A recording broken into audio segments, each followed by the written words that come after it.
students. In today's art lesson, I'm going to show the basics of how to paint a picture with watercolor paint. After my demonstration, you will then use what you have seen as a guide to make your own painting, and the subjects of these paintings we will discuss in a moment. Now, you may be wondering, why is art important? The great thing about art in any medium is that anyone is capable of creating it. Through the creation of art, we can share our unique ideas or perspective on life. For example, in creating a painting, you can communicate your ideas about life and your emotions without ever having to say a single word. A painting isn't just a pretty image. It can also be about a feeling or a message that the artist is trying to get across. Every work of art is different and can have many different meanings. That is one of the great things about art, is that it is subjective. It may mean one thing to one person and another thing to another. Today, you are going to try and create your own painting that tries to convey an idea or an emotion. We are going to use watercolor paints for this project. Watercolor paint can be a tricky medium to work with, but it is worth it once you get started.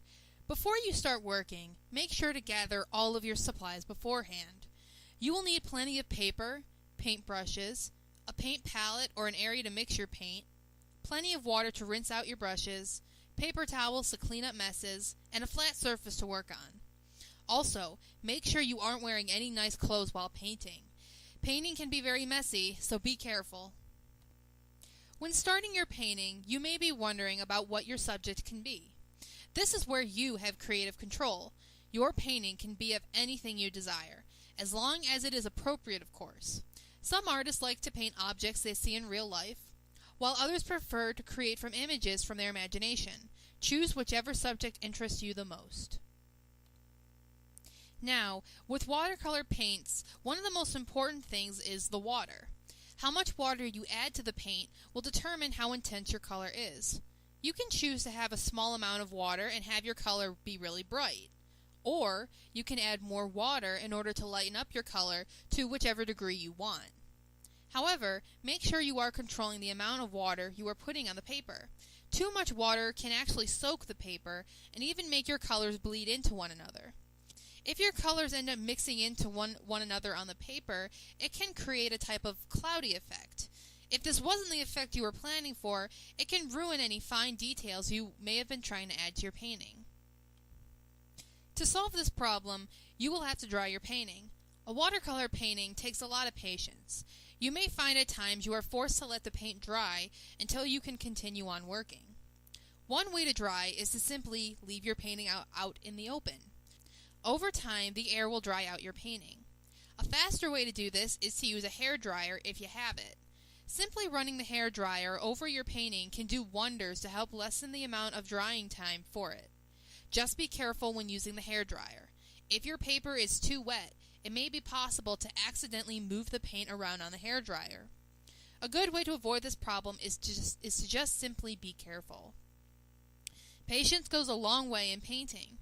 Drying your painting is also a good way to be able to add detail to your work. If you let an area dry, then go back and add little details, you can create a painting that has a more detailed and sharp look. Or you can avoid this process entirely and instead go for a softer feel. Both are good choices, and you have the freedom to paint however you desire. When painting, there may also be a time when you find yourself wanting a color that you just don't own. So, what do? You mix them yourself. The perfect color sometimes requires a little trial and error to get right, but by mixing your paint, you can create a unique color perfect for your painting. Make sure you mix these new colors in a separate area from your main colors, though. If you make a mistake, you don't want to mix them up and accidentally ruin what you already have. Alright, now that I have shown you some tips for watercolor painting, you may be wondering about the assignment. You may be asking yourself, how do I make a painting that conveys an emotion or an idea? However, there isn't really a clear answer for that. There are certain tactics that you can use to try and convey a certain feeling, but there isn't really anything concrete. For example, in this painting that I made, I wanted to create a cold feeling. So in order to do that, I added little bits of blue to my paint and then added more water to lighten it all up. By adding shades of blue to all the colors of my paintings, I was able to take away any warmth that those colors had, thus conveying the idea of cold. This is just one example of the many different types of tactics you can use to try and convey certain ideas in your painting. There is no set way on how to show emotion or ideas in a painting. There is no real step-by-step guide. Instead, you must simply look inside yourself. What do you think conveys those ideas? What do you visualize when you think of the idea or emotion you are trying to show? Don't be afraid to make mistakes and try new things in your painting. Just simply try your best and have fun. If you put in the effort, it will shine through. Have a fun time painting. I look forward to see what you all have come up with. Be ready to show your paintings in class next Friday. Until then, good luck, artists.